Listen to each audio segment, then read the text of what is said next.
Hi friends, வணக்கம். நான் உங்கள் அன்பு மகள் கிரிஜா. நானும் பாப்பாவும் இன்றைக்கி ஒரு ஃபங்க்ஷனுக்காக ரெடியாகி போயிட்டுருக்கோம். அதுவும் அவார்ட் ஃபங்க்ஷனுக்கு. அது வந்து சிதம்பரத்தில் நடக்குது. இதை ஆர்கனைஸ் பண்ணவங்க வந்து ஆர்விட்டா ஆர்த்தி அக்கா. ஸோ அங்கே தான் நாங்கள் இப்போ கிளம்பிகிட்ருக்கோம். ஆகஸ்ட் 15 அன்றைக்கி மார்னிங். எப்படியும் கொஞ்சம் கூட்டம் கம்மியாக இருக்கும், ஆனால் எப்படியும் பஸ் கிடச்சிரும்ன்ட்டு போனோம். ஆனால் மறைமலை நகரில் பஸ்ஸு நிற்கவே இல்லை, பஸ்ஸு கூட்டமாகவே இருந்துச்சு. சரின்னு சொல்லிவிட்டு கீழாம்பாக்கம் போயிட்டோம். அங்கே பஸ் ஸ்டாண்டுக்கு போய் பார்த்தோம் அப்படின்னா எங்களுக்கு வந்து பஸ்ஸே இல்லை. அதாவது கும்பகோணம் பஸ்ஸு இல்லை சிதம்பரம் பஸ்ஸு இருந்தால் போயிடலாம் அப்படின்ட்டு பிளான் பண்ணி போனேன். ஆனால் நம்ம எந்த பஸ்ஸு வேணும்னு நினச்சி போகிறோமோ அந்த ரூட்டுக்கான பஸ் எப்பயுமே இருக்காது. அதே மாதிரி தான் பாருங்கள், பஸ் ஸ்டாப் ஃபுல்லாக காலியாக இருக்குது. இதே வேறு ரூட்டுக்கு போகிற பஸ் எல்லாமே இருந்துச்சு, நம்ம ஊருக்கு போகிற பஸ்ஸு மட்டும் இல்லை. சரி, ஓகே அப்படின்னு சொல்லிவிட்டு அப்புறம் ஒரே ஒரு பஸ்ஸு வந்துச்சு. அடித்து பிடிச்சி எல்லோரும் ஏறினாங்க. நாங்களும் ஏறி ஒரே ஒரு சீட்டு கிடச்சிது, உக்காந்துட்டோம். ஸோ பாப்பாவை மடியிலே தான் வச்சுட்டு போனேன். 5 hours ட்ராவலு. ஆனால் பாப்பாவை மடியிலே வச்சுட்டு போனேன். கொஞ்சம் டயர்டாக தான் இருந்துச்சு, ஆனால் நல்லபடியாக வந்து போயிட்டோம். காலையிலேருந்தே கொஞ்சம் ஸ்ட்ரகிளாகவே இருந்துச்சு, பஸ்ஸு கிடைக்கல. அதுக்கப்புறம் பஸ்ஸு கிடச்சி போனாலும் கூட்டம் அதிகமாக இருந்தது. நெய்வேலியில் இறங்கி அங்கேருந்து ஒரு பஸ்ஸு மாற வெறிஞ்சிட்டு இருந்தது. வடலூருக்கு போயிட்டு அம்மா வீட்டுக்கு போயிட்டு அம்மாவை கூட்டிகிட்டு போகலாம் அப்படிங்கிற பிளானில் போனேன். இறங்கின உடனே செம்ம மழைங்க. எதிர்பார்க்கவே இல்லை. கரெக்டாக வடலூரில் மட்டும் பயங்கரமான மழை. சரின்ட்டு அங்கே இறங்கிட்டு அங்கே இருந்ததுக்கப்புறம் ஒரு ஆட்டோ பிடிச்சிட்டு வீட்டுக்கு போயிட்டோம்.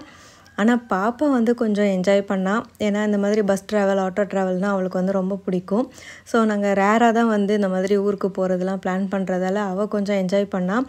ஆனால் எனக்கு தான் கொஞ்சம் கஷ்டமாக இருந்துச்சு. அம்மா வீட்டுக்கு போன உடனே சாப்பிட்டுட்டு அப்படியே ஃப்ரெஷ்அப் ஆகிட்டு உடனே கிளம்பிட்டோம். ப்ரோக்ராம் வந்து பார்த்திங்கன்னா 6 மணிக்கு சொல்லியிருந்தாங்க. ஸோ நாங்கள் வந்து ஒரு 4:45 வீட்டிலேருந்து கிளம்பிட்டோம். ஸோ வர்றப்பயே ரொம்ப பஸ்ஸு ஆட்டோன்னு மாறி மாறி ஏறி வந்ததால் நான் வந்து கார் புக் பண்ணிட்டேன். ஸோ சிதம்பரம் வரைக்கும் கார்லேயே போயிட்டு லைட்டாக பார்த்திங்கன்னா வானவில் தெரியும். ரொம்ப அழகாக இருந்தது. பட் நல்லா எடுக்க முடியல, அந்தளவுக்கு தான் தெரிஞ்சிச்சு. கொஞ்ச நேரம் ட்ராவல் பண்ணோடனே பாப்பா மறுபடியும் தூங்க ஆரம்பிச்சிட்டா. அப்புறம் வந்து நாங்கள் ரீச் ஆகிட்டோம். எந்த பிளேஸில் நடந்ததுன்னு பார்த்திங்கன்னா பலகாரம்.comல தான் நடந்தது. இது மேலே வீதியில் இருக்கிற பலகாரம்.com. ஸோ ரீச் ஆனதுக்கப்புறம் பார்த்திங்கன்னா அந்த பேனர் பார்த்தோன்னே ரொம்ப ஹாப்பியாக இருந்தது. ஆரோவிட்டா அக்கா வந்து எனக்கு ரொம்ப ரொம்ப ரொம்ப பிடிக்கும். அவங்க என்னோடய இன்ஸ்பிரேஷன்.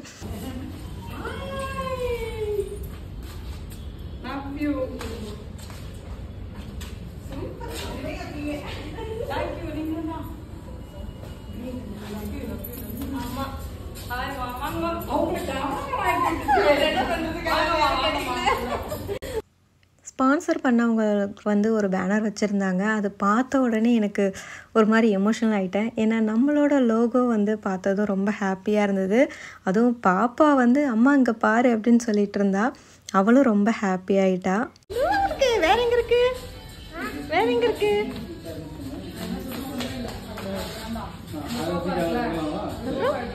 அப்புறம்